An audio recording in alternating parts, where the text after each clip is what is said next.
고기사단 천년에서 사시 한종수 지음 자유웅고 기독교 세계와 이슬람 세계의 경계선에서 천년간 싸워온 기사들의 이야기.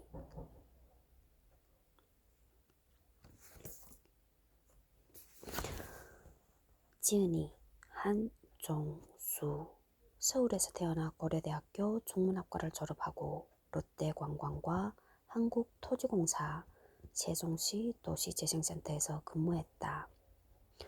어릴 때부터 거의 모든 분야의 역사에 관심을 가졌지만 전쟁사와 지중해 세계의 역사에 매료되었다.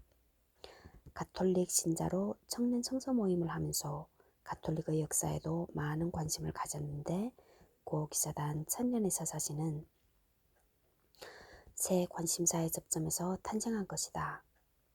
빨간 책방에 소개되었던 스테디셀러 강남의 탄생을 비롯하여 서서울에 가면 우리는 민주주의를 걷다, 세상을 만든 여행자들, 라멘의 재발견, 제갈량과 한니발 두 남자 이야기,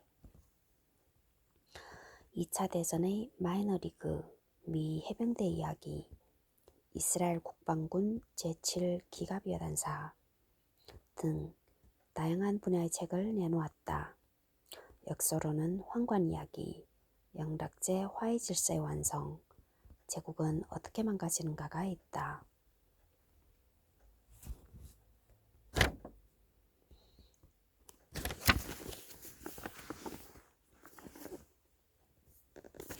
(530페이지) 40번째 나폴레옹의 상륙과 몰타 시대의 종말. 575페이지 역대 총장 명단. 본문에서 다루지 않은 총장은 알파벳 이름, 병기, 없는 번호는 대립총장 또는 대리총장. 다루지 않은 총장은 알파벳 이름 병기. 영어로 대리총장은 무엇이라고 부른다?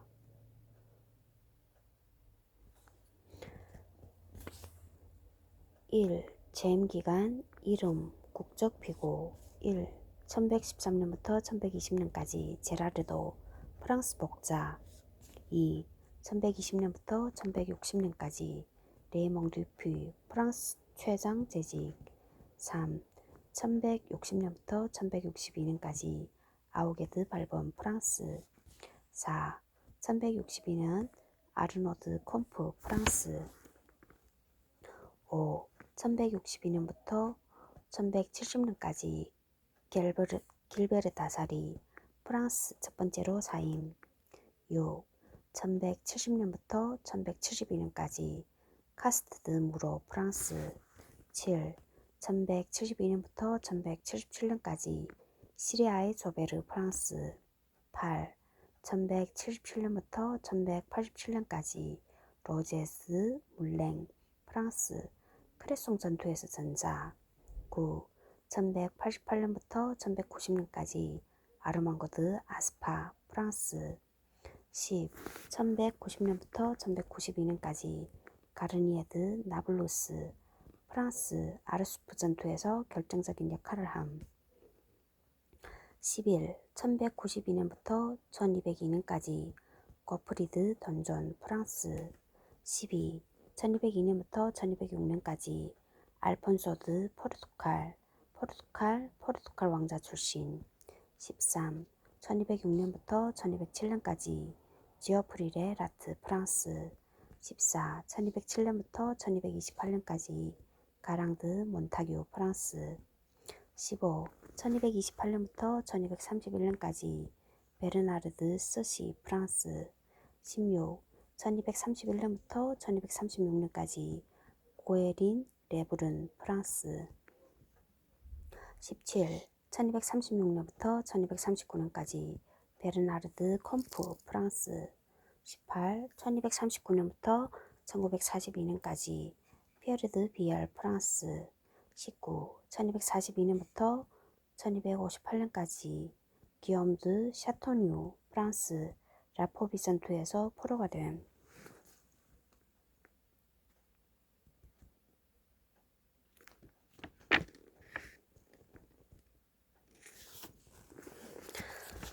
530페이지 나폴레옹의 상륙과 몰타 시대의 종말.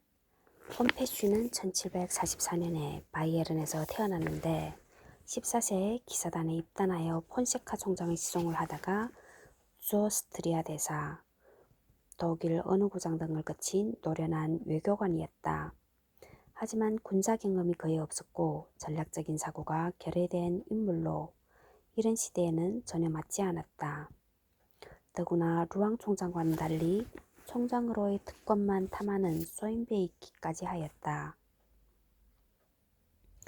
물론 그도 프랑스의 위협을 모르지는 않았지만 대책이라고는 겨우 파벨 1세에게 기사단의 보호자라는 칭호만 수여했을 뿐이었고 방어 태세 강화나 주민동원 등 실제적인 방어 조치는 거의 취하지 않았다. 그러나 주민들의 민생에는 신경을 썼기에 인기는 괜찮았지만 그에게 주어진 시간은 너무 짧았다. 홈페슈가 총장놀이에 빠져있는 동안 이탈리아 전역의 대승리로 프랑스의 국민적 영웅이 된 나폴레옹은 베네치아를 멸망시킨 직후부터 몰타 점령을 구상하고 있었다. 알렉산더 증후군 환자였던 뭐가 알렉산더 증후군이었지? 나폴레옹은 이집트와 오리엔트는 물론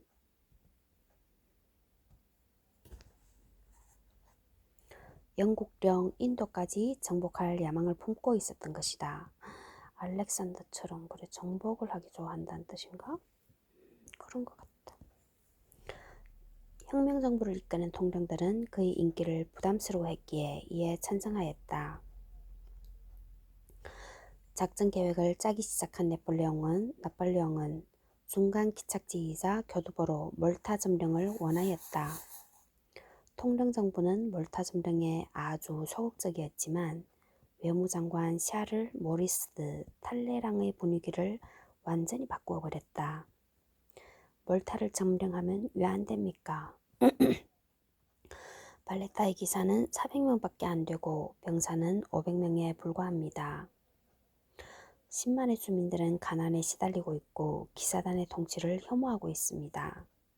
기사단의 재산을 모두 차지할 수 있을 뿐 아니라 이 섬을 차지하면 사르디니아와 코르푸가 넘어오고 우리들은 지중해의 주인이 될 것입니다. 통령들은 나폴레옹의 계획을 승인하였다. 11월 나폴레옹은 에티엔 푸시에르그를 몰타에 파견하였다. 그의 손에는 혁명정부를 지지하는 약 80명의 기사단원들의 명단이 쥐어져 있었다.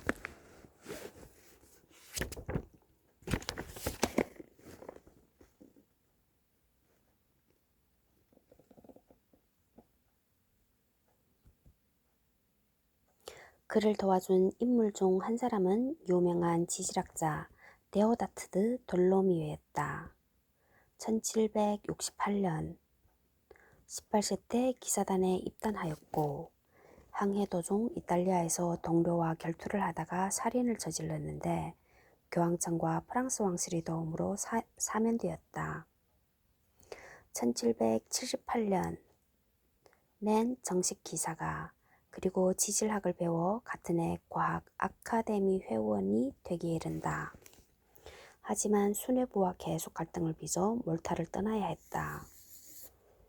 해석 532페이지 돌로미오가 입단했을 당시 총장이었던 폰세카는 어이없게도 고색창년한 연금술에 빠져 있었다. 기사단 입장에서는 과학계의 카라바조라 할 만했다. 아이러니한 사실은 협조자 중 프랑스 출신은 거의 없었다는 점이다. 200여 명의 프랑스 기사 중 대부분은 고향과 재산을 잃은 분노에 찬 주전파였고 협조자는 15명 정도에 지나지 않았다. 1798년 4월에 2만 9천 명으로 구성된 동방군단이 창설되었다. 5월에 나폴레옹이 툴롱에 도착했는데 그곳에는 14척의 전열함과 30척의 프리게이트, 300척의 수송선이 그를 기다리고 있었다. 수병들까지 합치면 거의 4만의 대군이었다. 여기에 소요된 자금은 스위스와 네덜란드, 이탈리아에서 무자비한 약탈로 마련하였다. 이 대함대는 5월 19일 툴롱을 떠났다. 이때 몰타의 전력은 다음과 같았다. 332명의 기사가 있었는데 이 중 282명이 전투가 가능했고 282명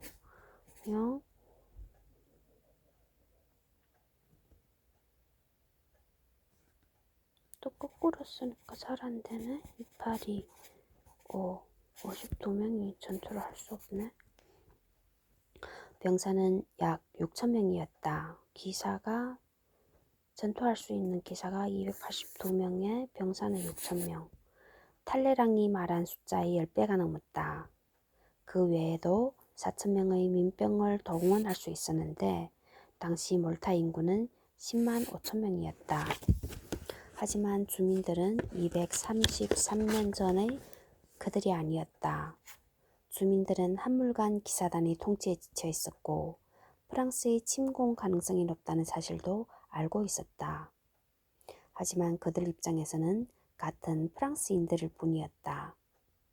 물자는 4개월분의 식량과 750톤의 화약이 비축되어 있었다. 요새에 배치된 크고 작은 화포는 거의 900문에 달했지만 몇 문이나 포탄을 쏠 수 있을지 쏜다 해도 얼마나 나갈지는 아무도 알 수 없는 형편이었다. 당시 64문의 함포를 갖춘 전열함 성 요한호가 막 진수되었지만 전투에 투입할 수 있는 상태는 아니었다. 설사 성 요한호가 가시한다 해도 해군은 프랑스 함대에 맞설 수 없는 규모였다. 그러나 제 아무리 명장이라도 요새 공략은 어렵기 마련이니 강력한 요새를 감안하면 프랑스군과 일전을 겨룰 만한 전력이었다. 홈페슈는 233년 전 발레트의 발끝에도 미치지 못하는 인물이었다. 영국과 러시아의 지원만 기대하면서 총동원을 계속 늦추었던 것이다. 사실 영국의 지원은 가능했고 그 함대의 지휘관은 바로 그 유명한 호레이시오 넬슨이었다. 물론 그는 몰타에 도착하기 전에 프랑스 함대를 격파하고자 했지만 사르디니아 서쪽 해안에서 강풍을 만나는 바람에 그들을 따라잡지 못했다. 이렇게 외부에서 몰타를 구할 마지막 기회는 사라진 것이다.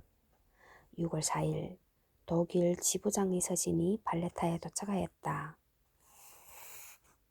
프랑스 함대의 목적지가 이집트인지는 확실하지 않지만 몰타는 포함되어 있다는 내용이었다. 하지만 홈페슈 총장은 몰타가 공격받지 않도록 신께 기도했을 뿐이었다. 하지만 신의 응답은 사르티니아의 강풍이었던 것이다. 하늘도 스스로 돕는 자를 돕는다는 것처럼 아무것도 하고 있지 않는 자를 신이 도울 리 없다. 이틀 후 프랑스 함대의 선봉이 외해에 나타났다는 급보가 들어왔다. 홈페슈는 허겁지겁 군사회의를 소집했지만 참석자 11명 중 4명이 나폴레옹과 내통하고 있었고 그렇지 않은 7명도 바다 위에 뜬 거대한 숲 같은 프랑스 함대를 보고 전해를 상실한 상태였다. 묘하게도 그 전에 베네치아 공화국도 똑같은 총동원을 늦추었다가 최후의 순간에야 실행했지만 싸워보지도 못하고 망하고 말았다. 그럼에도 홈페슈는 이를 전혀 교훈으로 삼지 못했던 것이다. 6월 9일 프랑스 함대는 그랜드 하버 부근에 도착했고 나폴레옹은 급수와 휴식을 위해 기항하겠다는 내용의 서신을 보냈다. 홈페슈 총장은 30년 전 프랑스 정부와 맺은 협정을 근거로 내척의 기항만 허용하겠지만 병원은 프랑스 육해군을 위해 개방하겠다고 응답하였다. 하지만 나폴레옹은 그러면 보급이 너무 늦어지고 영국 해군에 붙잡힐 수 있다고 반발하였다.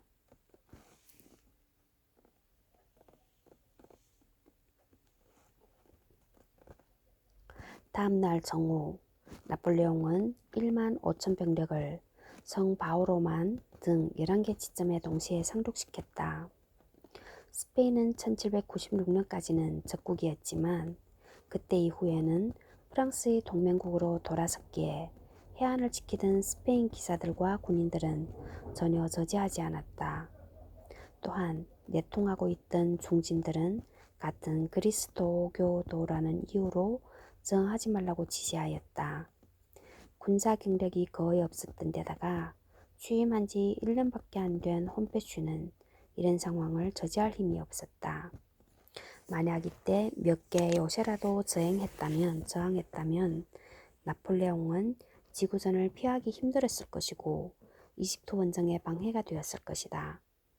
자칫하면 넬슨의 함대에게 배후를 찔려 모든 계획이 망가지고 나폴레옹의 전설은 싹만 틔우고 사그라질 수도 있었다. 의외로 지오반니 토마시 기사가 지휘하는 민병 400명이 프랑스군을 막아서는 사건도 벌어졌다.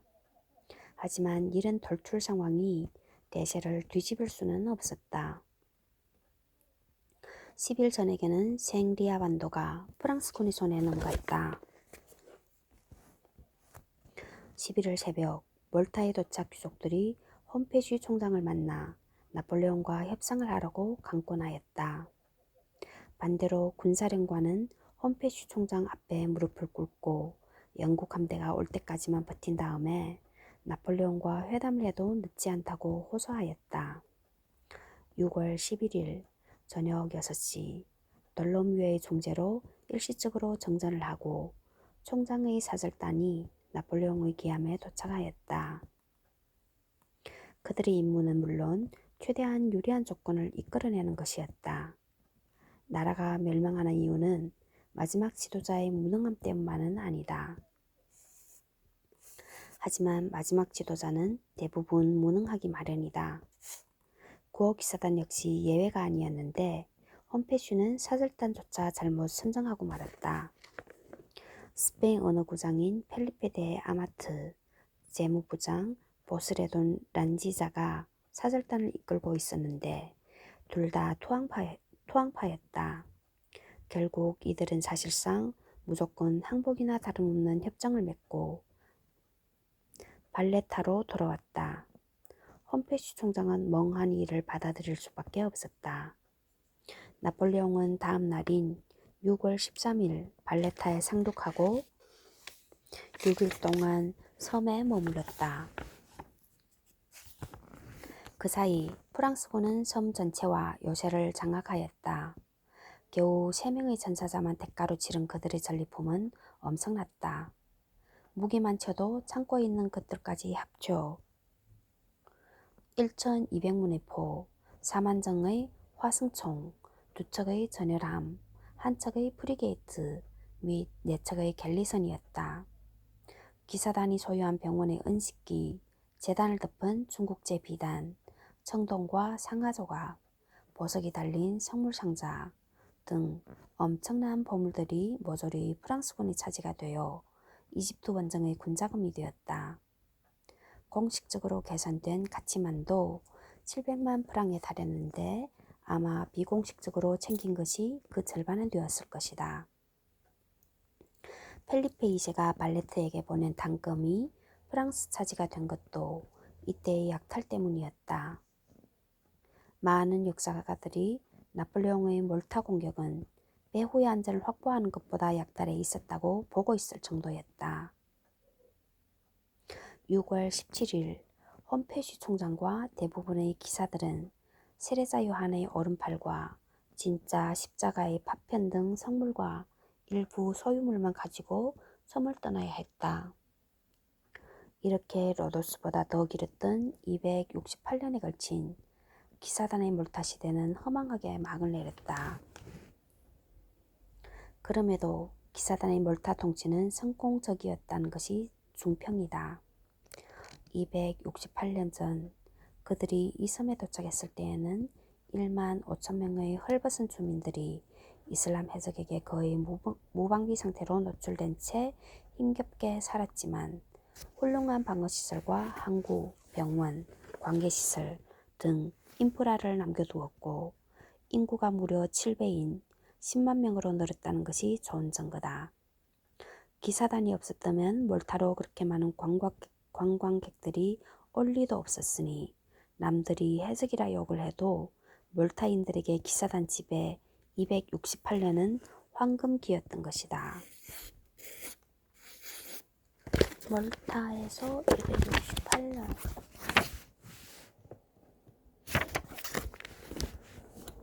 몰타에서 268년. 약 50명의 기사들은 나폴레옹을 따라 이집트 원정에 나섰는데 돌로미웨는 그 유명한 학술단의 일원이었다. 나폴레옹은 버부아 장군과 3,000명의 수비대를 섬에 남겼다. 일주일도 안 되는 체류 기간 동안 나폴레옹은 2,000명의 이슬람 노예를 해방하고, 여기에 대한 해석 537페이지. 이슬람 노예의 해방은 이집트 침공 전 현지인들의 환심을 사기 위한 조치이기도 했다. 유대인과 무슬림에 대한 차별과 주민들의 부과된 봉건적 의무를 철폐하는 등 프랑스 공화정의 이상을 표면적으로나마 관철시켰다.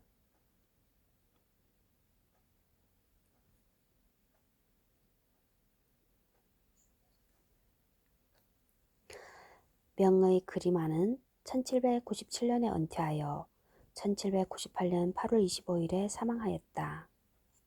그의 운명과 기사단의 운명은 하나였던 셈이다. 그는 발레타에 있는 성 프란치스코의 작은 관찰자 교회에 묻혔다. 대부분의 몰타인들은 기사단의 추방을 기뻐했고 새로운 정책을 펴는 프랑스군에게 동조하였지만 그리 오래가지 못했다. 기본적으로 나폴레옹의 정책은 봉건제도의 철폐라는 진보적인 면모와 무자비한 약탈이라는 야만성의 두 얼굴을 가지고 있었기 때문이다.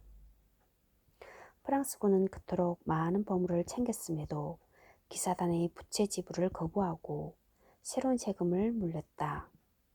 더구나 유공자에 대한 연금 지불도 거부했으며 교회와 수도원, 수녀원까지 약탈하면서 기사단 시절보다 더 나쁜 일만 일어났다. 장녀들의 상대가 기사단원과 사락선원들이 아니라 프랑스 군인으로 바뀐 것도 변화라면 변화였다. 결국 몰타 주민은 점령군에 대항하여 봉기했고 영국, 나폴리, 포르투갈의 도움까지 받아 섬의 대부분을 장악하고 점령군은 발레타 등 요새에 고립되고 말았다. 그래도 프랑스군은 요새에서 2년을 버텨냈는데 이를 보면 만약 기사단이 항전태세를 제대로 갖추었다면 넬슨이 구원하러 올 시간은 충분했을 것이다. 실제로 기사단이 항복한 지 한 달 반 후인 8월 1일에 이집트의 아부키르만에서 프랑스 함대는 전멸당했는데 그때까지 배에 실려있던 기사단의 보물이 모두 바닷속에 가라앉고 말았다. 이 해전 열흘 전 나폴레옹은 그 유명한 피라미드 전투에서 승리하여 여전히 이집트의 실권을 장악하고 있던 맘루크군을 박살내버렸다. 놀랍게도 나폴레옹은 불과 1년 남짓 만에 1000년이 넘는 역사를 자랑하는 베네치아 공화국, 700년 역사를 자랑하는 구호기사당국, 그리고 500년이 넘게 존속했던 맘루크라는 중세 유물 셋을 한꺼번에 멸망시켜버린 것이다. 538페이지 해석. 교황령은 나폴레옹의 몰락 후 축소된 형태로 부활했지만 1870년에 이탈리아 왕국에 병합되면서 다시 사라지고 만다. 현재의 바티칸 시국은 1929년 라테란 협약으로 탄생했지만 영토의 크기는 과거와 비교할 수 없을 정도로 작아졌다.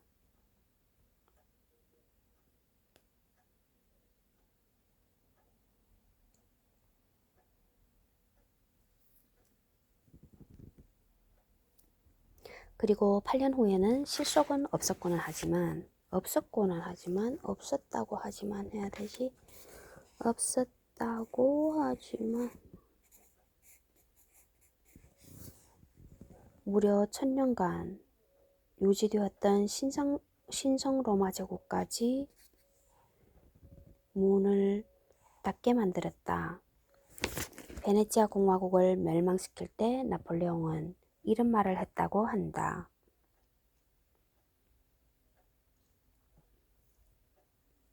나는 베네치아 공화국의 아틸라가 되어주겠다. 이 나라는 너무 낡았어. 더 이상 그 존재를 허락해서는 안 돼.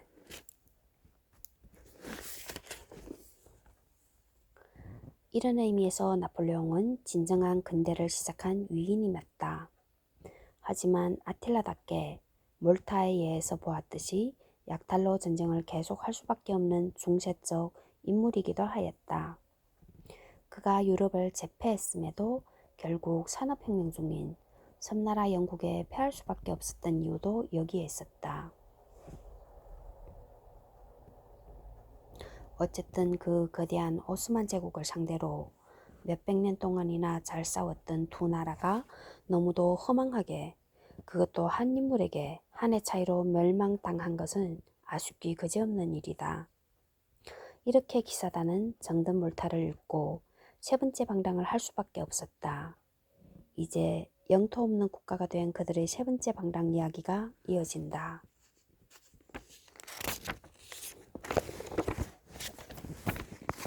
두 번째는 몰타, 세 번째는 어디지? 541페이지 9장 근현대의 기사단.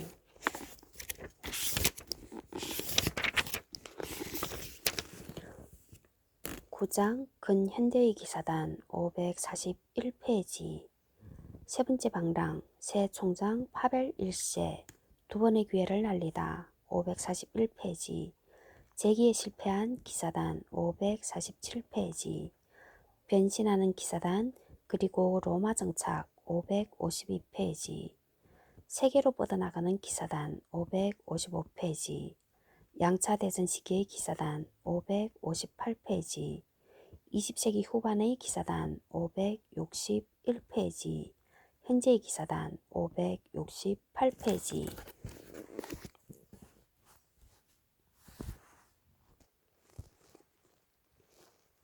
541페이지 9장 근현대의 기사단 세 번째 방랑 새 총장 파벨 1세 두 번의 기회를 날리다. 홈페시 총장은 12명의 기사와 2명의 부사관을 데리고 트리에스테에 상륙하였다. 그는 신성 로마 제국의 황제 프란츠 1세에게 의지하여 재기를 노렸다. 여기에 대한 해석 541페이지 8년 후에는 신성 로마 제국마저 나폴레옹에게 멸망당한다. 그런데 이때 머나먼 러시아에서 한편의 희극이 벌어진다.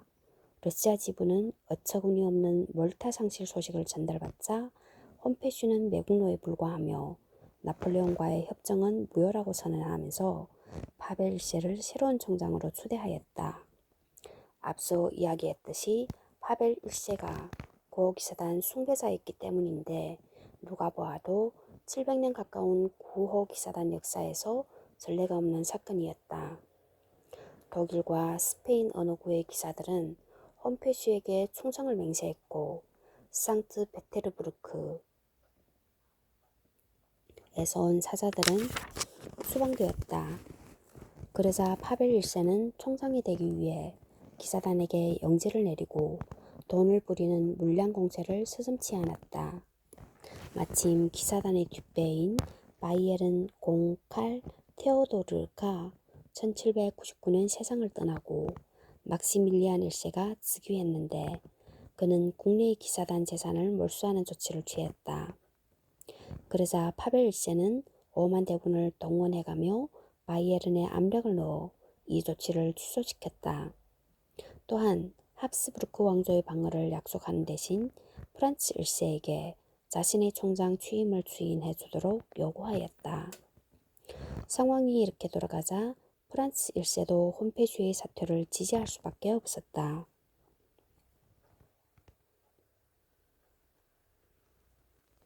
당연히 교황 피우스 6세는 홈페슈를 지지했지만 떠돌이도 아니고 아예 나폴레옹의 포로가 되어 프랑스로 끌려간 신세였기에 아무런 힘을 쓸 수 없었다. 스페인 언어구는 흔들림이 없었지만 독일 언어구가 신성로마 황제의 변심으로 지지를 철회하면서 홈페슈는 더 이상 버틸 수 없게 되었다. 1799년 7월 6일 홈페슈는 공식으로 퇴임하고 파벨 1세가 진짜로 총장 자리에 올랐다. 비상 상황이 아니면 도저히 있을 수 없는 기현상이 아닐 수 없었다. 피우스 6세는 분노하지 않을 수 없었지만 어떠한 조치도 취할 수 없었고 한 달 후인 8월 29일 감금당한 발랑스에서 숨을 거두고 말았다. 피우스 6세는 분노하지 않을 수 없었지만 막을 힘이 없었다. 기사단 본부는 상트페테르부르크로 옮겨졌고 세레사 요한의 오른팔도 물론 따라갈 수밖에 없었다. 이 북극의 수도에 모인 기사들은 249명이었지만 상당수는 동방정교도였다. 파벨 1세가 동방정교 지부를 설립해 놓았기 때문이었다. 하지만 홈페슈는 트리에스테에 머물며 재개의 기회를 노렸다. 일단 든든한 총장을 모신 기사단은 한숨 놓았지만 잃은 것이 너무 많았다. 우선 러시아의 황제가 총장이 됨으로써 가톨릭 세계를 지키는 방패라는 존재의의가 크게 퇴색되었고 파벨 1세가 취임 직후 프랑스에 대항하기 위해 오스만 제국과 동맹을 맺으면서 이슬람과의 싸움이라는 명분도 우스운 것이 되고 말았다. 그 사이 기사단에게 몰타를 회복할 수 있는 기회가 찾아왔다. 아부키르 해전에서 프랑스 함대가 전멸하면서 지중해는 사실상 영국의 호수가 되었다. 몰타의 프랑스 수비대는 앞서 이야기한 대로 영국 해군과 몰타 봉기군에 봉쇄되어 말레타에서 꼼짝도 못하고 있었다. 홈페쉬는 이를 기회로 보고 1799년 6월 3명의 기사를 몰타로 보내 복귀를 모색하였다. 또한 나폴리 왕의 정주권을 인정하는 조건으로 지원을 얻는 시도도 하였다. 하지만 운이 따르지 않았다. 세 기사가 영국군에게 발각되어 트리에스테로 송환된 것이다. 더 버티지 못한 홈페슈는 한 달 후 사퇴하였다. 사실 예카테리나 예제 시절부터 러시아가 기사단에 관심을 가진 이유는 그들의 해양 노하우 외에도 지중해 진출을 위한 기반을 확보하려는 목적도 있었다. 이제 홈페슈의 완전한 퇴진으로 총장으로서의 정통성이 완전해진 파벨 1세는 표도르 우시아코프 해군 대장이 지휘하는 함대를 보냈다. 영국 함대의 도움을 받아 러시아 함대는 코르프와 이오니아 제도를 점령하고 제노바와 앙코나를 봉쇄하며 기세를 올렸다. 우샤코프는 여세를 몰아 넬슨과 함께 몰타를 공격하려 하였다. 하지만 중장인 넬슨은 대장인 우샤코프를 상대하기 싫어했고 이미 지중해에 많은 거점을 확보한 상태라 당시 넬슨에게 몰타는 상륙작전까지 펼쳐가며 점령할 가치가 있는 섬은 아니었기에 공격은 연기되었다. 하지만 이는 어디까지나 군사적 관점에서 현장사령관의 결정이었고 영국 정부는 몰타를 러시아에 넘겨줄 계획이었다. 이렇게만 되었다면 비록 러시아화 되긴 했지만 몰타는 다시 기사단의 손에 돌아왔을 것이다. 기사단의 해야 되지. 기사단의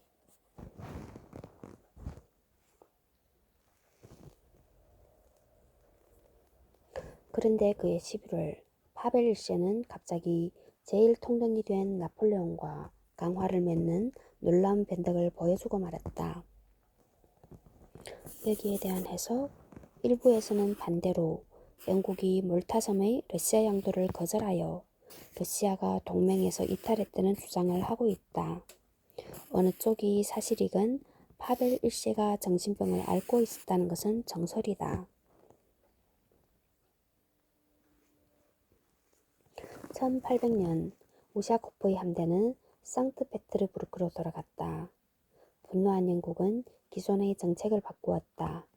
같은 해 발레타의 프랑스군이 항복하자 이 섬을 영국령으로 삼아버렸고 발트해의 입구이자 러시아의 동맹인 덴마크의 수도 코펜하겐을 공격해 초토화시키는 나비 효과가 일어나고 말았다. 변덕스러운 파벨 1세의 정책은 정신병? 국내에서도 큰 반발을 일으킬 수밖에 없었고 결국 1801년 3월 23일 암살자들에게 죽음을 당하고 말았다. 암살자 중에는 4명의 구호 기사단도 있었다. 후계자인 알렉산드로 1세는 기사단에 아무 관심이 없었고 자신의 스승이기도 한 육군 원수 니콜라이 살티코프에게 총장직을 넘겨버렸다.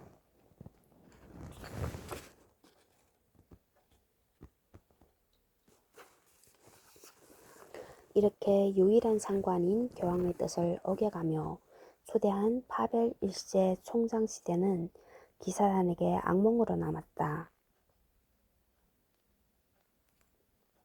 여기서 다시 몰타를 돌려받을 수 있는 기회가 찾아왔다. 러시아에 이어 합스부르크 제국도 1801년 프랑스와 강화를 맺으면서 사실상 영국만 혼자 프랑스와 전쟁을 하는 형국이 되었다.